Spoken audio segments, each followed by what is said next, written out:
Good evening, ladies and gentlemen, and welcome to Heti TV's foreign language news broadcast. My name is Peter Gardosh, and first, for the news in English.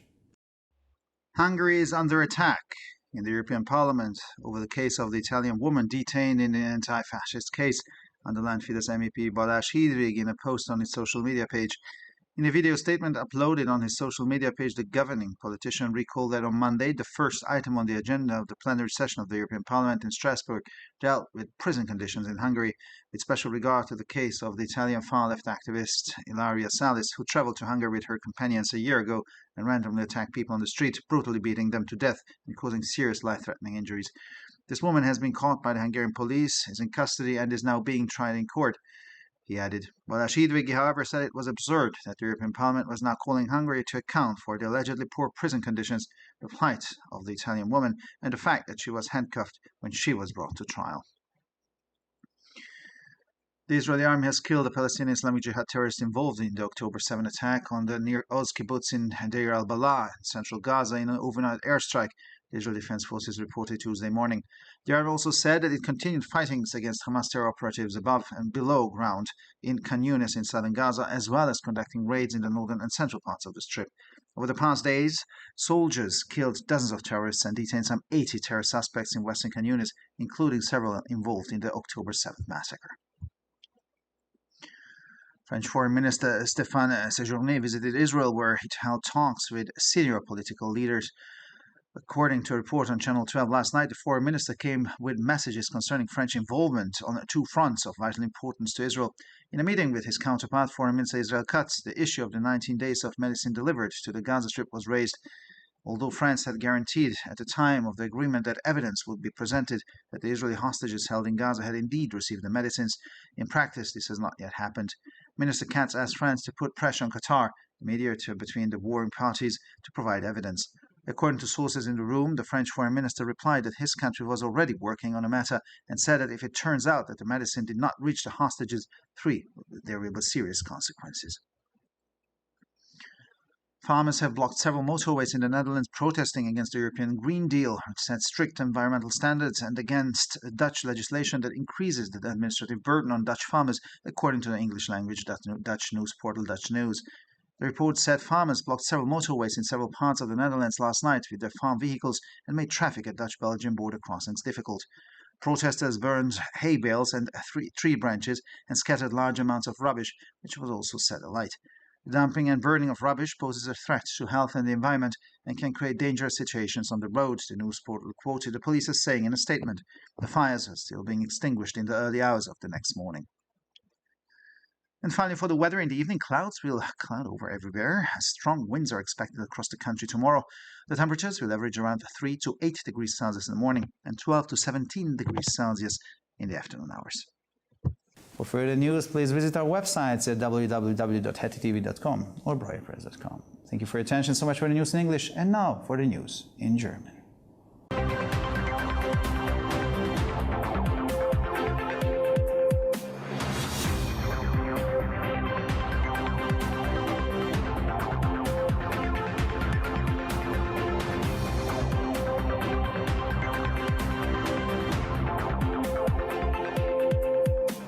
Schönen guten Abend, liebe Zuschauer. Mein Name ist Peter Gardosh und nun zu den Nachrichten auf Deutsch.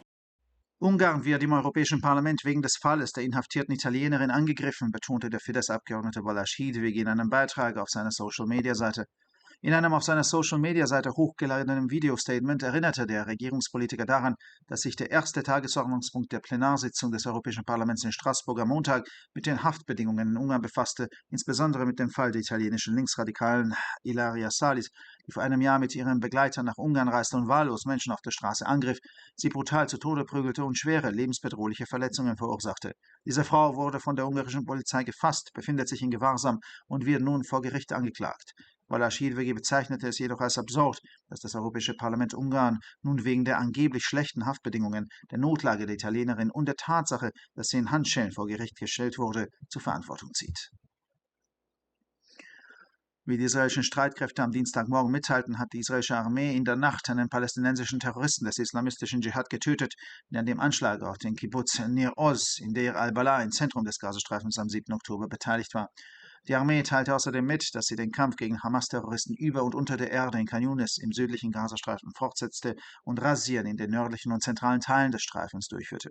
Im Laufe des vergangenen Tages töteten Soldaten Dutzende von Terroristen und nahmen etwa 80 Terrorverdächtige im westlichen Khan Yunis fest, darunter mehrere, die an dem Massaker vom 7. Oktober beteiligt waren.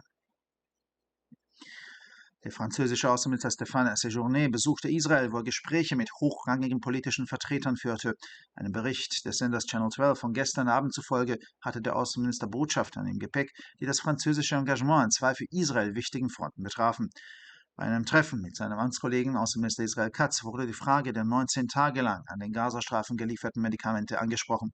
Obwohl Frankreich bei der Vereinbarung zugesichert hatte, dass Beweise dafür vorgelegt werden würden, dass den Gaza festgehaltenen israelischen Geiseln die Medikamente tatsächlich erhalten haben, ist dies in der Praxis noch nicht geschehen.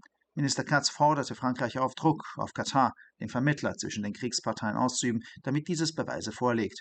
Wie aus dem Saal verlautete, antwortete der französische Außenminister, dass sein Land bereits an der Angelegenheit arbeite und sagte, wenn sich herausstellt, dass die Medikamente die Geiseln nicht erreicht haben, wird dies ernsthafte Konsequenzen haben. Landwirte haben mehrere Autobahnen in den Niederlanden blockiert, um gegen den europäischen Green Deal zu protestieren, der strenge Umweltstandards festlegt, und gegen die niederländische Gesetzgebung, die den Verwaltungsaufwand für niederländische Landwirte erhöht, berichtet das englischsprachige niederländische Nachrichtenportal Dutch News. Dem Bericht zufolge blockierten Landwirte in der vergangenen Nacht mit ihren landwirtschaftlichen Fahrzeugen mehrere Autobahnen in verschiedenen Teilen der Niederlande und erschwerten den Verkehr an den niederländisch-belgischen Grenzübergängen. Die Demonstranten verbrannten Heuballen und Äste und verstreuten große Mengen an Müll, der ebenfalls angezündet wurde. Das Abladen und Verbrennen von Müll stellt eine Gefahr für die Gesundheit und die Umwelt dar und kann zu gefährlichen Situationen auf den Straßen führen, zitierte das Nachrichtenportal die Polizei in einer Erklärung. Die Brände waren in den frühen Morgenstunden des nächsten Tages noch nicht gelöscht. Und schließlich zum Wetter. Am Abend werden sich die Wolken überall verdichten. Morgen wird im ganzen Land starker Wind erwartet. Die Temperaturen werden im Durchschnitt zwischen 3 und 8 Grad am Morgen und zwischen 12 und 17 Grad am Nachmittag liegen. Für weitere Nachrichten besichtigen Sie bitte unsere Webseiten www.hettitv.com sowie www.breuerpress.com.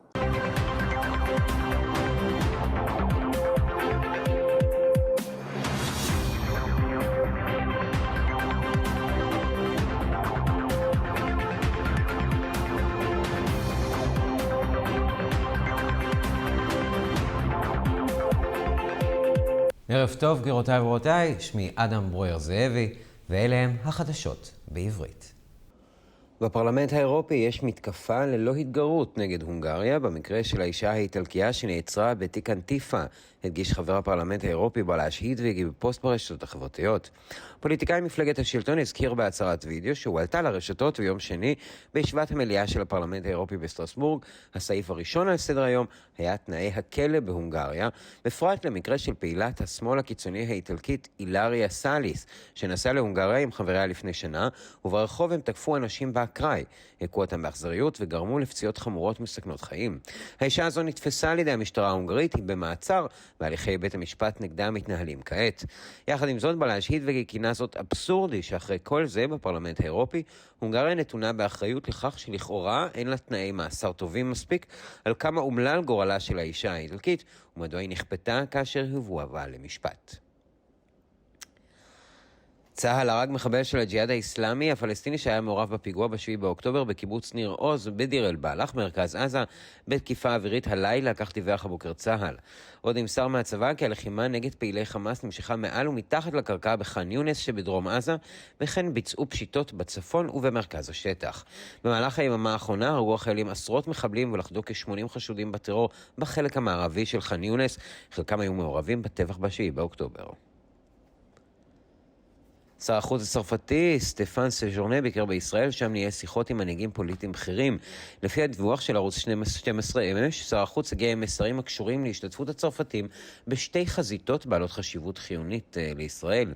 בפגישתו עם עמיתו, שר החוץ ישראל כץ, עלתה שאלת התרופות שנמסרו לרצועת עזה לפני 19 ימים.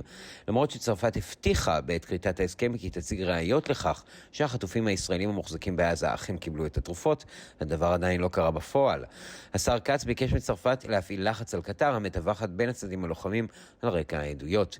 לפי מקורות שנכחו בחדר, שר החוץ הצרפתי השיב כי ארצו כבר עובדת על המקרה, וקבע כי אם יתברר שהתרופות לא הגיעו לבני הערובה, יהיו לכך השלכות חמורות. חקלאים חסמו מספר כבישים מהירים בהולנד. משתתפי התנועה מוחים נגד ההסכם הירוק האירופי, הקובע תקנים מחמירים להגנת הסביבה וחקיקה מקומית שמגדילה את הנטל המנהלי של יצרנים הולנדים, דיווח פורטל החדשות ההולנדי באנגלית Dutch News. לפי הדיווח, חקלאים חסמו אמש מספר כבישים מהירים עם כלי רכב חקלאיים שלהם במספר חלקים בהולנד, והקשו על התנועה במעברי הגבול בין הולנד ובלגיה. המפגינים שרפו חבילות חציר וענפי עצים ופיזרו כמויות גדולות של אשפה אותן הציתו. השלכת פסולת ושריפתה מהווה איום על הבריאות והסביבה ועלולה ליצור מצבים מסוכנים בכבישים, צוטט בפורטל החדשות מהמשטרה. גם בשעות הבוקר של מחרת המשיכו בכיבוי השריפות. בערב חזוי להיות מעונן למזג האוויר, רוחות צפויות חזקות צפויות ברחבי המדינה. הטמפרטורות תהיינה בין 3 עד 8 מעלות בבוקר ובין 12 ל-17 מעלות אחר הצהריים. לחדשות נוספות, אנא בקרו באתרי האינטרנט שלנו ב-hattitv.com או broyerpress.com. תודה רבה והמשך ערב נעים.